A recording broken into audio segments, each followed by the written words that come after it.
square na to siya? Ang daw name yan? So, how about this one?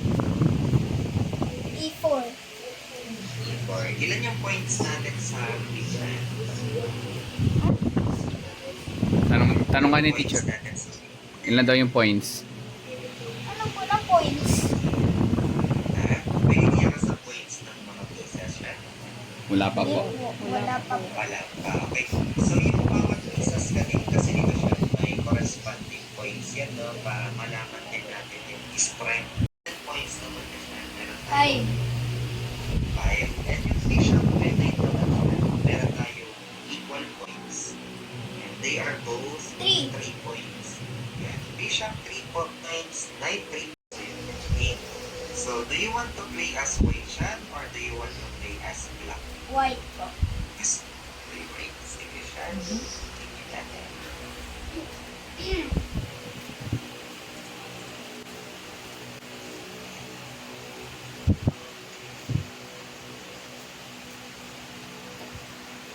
Bigay ko yung remote control siya. Ano yung gamit mong gadget siya? Tab po. Laptop? Tab po. Tablet. Okay. Pag tablet siya, merong remote control lang siya. Nakita mo yung maliit na remote control. Opo. Okay, click mo lang siya yan siya. Tapos pwede mo nang i-move yung Ka-click mo daw to. pieces. Yan. Tapos try mong i-click na siya. Click mo daw. Just pieces. Click mo daw muna to.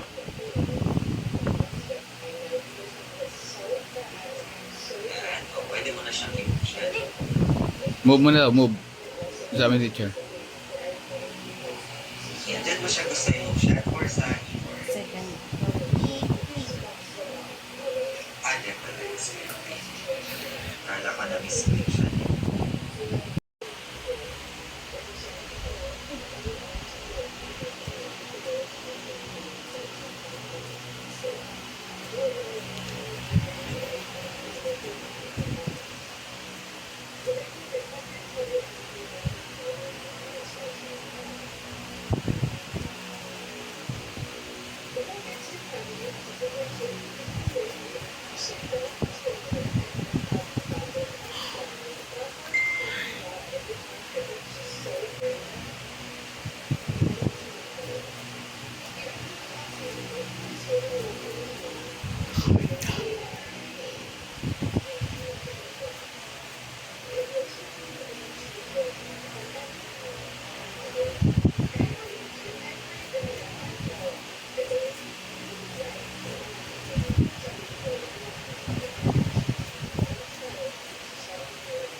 Opo.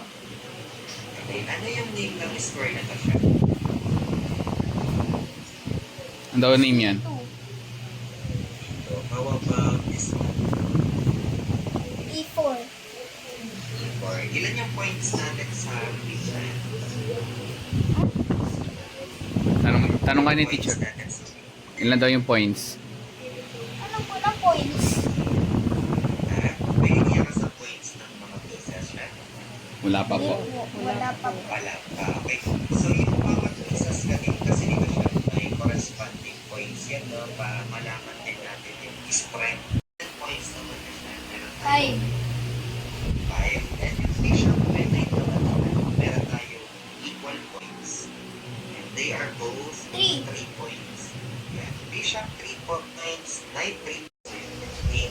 So, do you want to play as white siya or do you want to play as black? White po. Yes. Play white. Sige siya. Tingnan natin.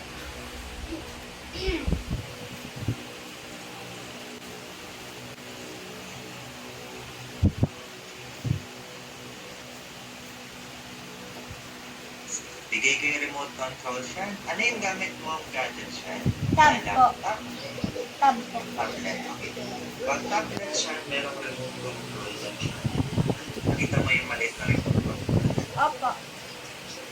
Okay, click mo lang siya yan siya. Tapos pwede mo nang i-move yung Ka-click mo daw to. pieces. Yan. Tapos try mong i-click na siya. Click mo daw. Just pieces. Click mo daw muna to.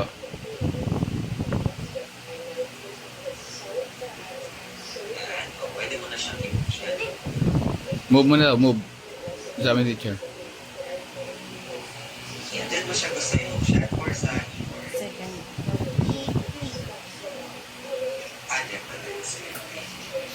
Kala ka na misclick siya.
Okay, ito yung pinaka-heart ng chessboard. Heart of the board siya. Ayan, heart of the board. So, very important siya na makontrol natin yung center. Kaya kanina siya kung napapansin mo, nung nag-move ka ng pawn dito, once or na, i-occupy ito agad. Tawag natin bird's opening. Pag e4 naman, king's pawn opening yung tawag kasi nasa harapan siya ng king. Pero natatranspose yung opening sa Italian opening, Roy Lopez, or iba't iba pang opening sa E4. Sa D4 naman, ito yung tinatawag natin Queen's Pawn opening. Pwede natin siyang makatranspose sa Queen's Gambit, London System, Queen's Indian Attack. And yung C4 naman siya, ito yung tinatawag natin English opening. Okay, pero dahil nag-i-start pa lang tayo siya na matuto ng opening, ang recommended ko na opening is King's Pawn, E4. Ayan, controlling the center. After natin ma-controlling center siya, okay, ano yung minor pieces natin kayo na siya? Diba nag-aral tayo ng point value? Bishop, Tapos tsaka meron po tayong mga- yung kabayo. Okay, bishop at saka yung knight. Sa chess, ang tawag natin sa kabayo ay knight. Okay, bishop and knight. Okay, so dito siya, after mo makontrol yung center, kailangan makapag-develop na tayo ng mga pieces. Okay, so yung ideal movement ng pawn during opening, 1 or 2 pawns lang siya. Okay, just to control the center. Para lang makontrol yung center siya. 1 to 2 moves lang or 1 or 2 pawns lang yung pwede na pag-place natin siya toward the center. Kasi ilan ba yung legs ng octopus siya? Ilan yung legs ng octopus? 8 po. 8. Same ba sa knight siya?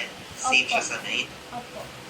Same sa knight. Kaya yung knight, kilala siya sa tawag ng octopus knight. Okay, so after development ng knight, nakakontrol mo na rin yung center. Plus, you are attacking yung pawn siya.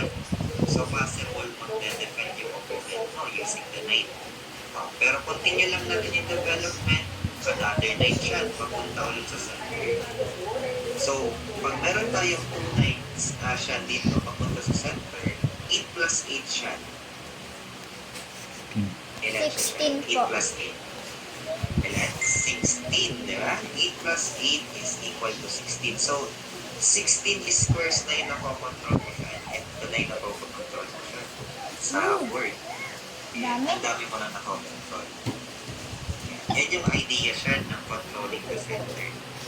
Ayan, on development, 16 na agad yung nakokontrol ng squares.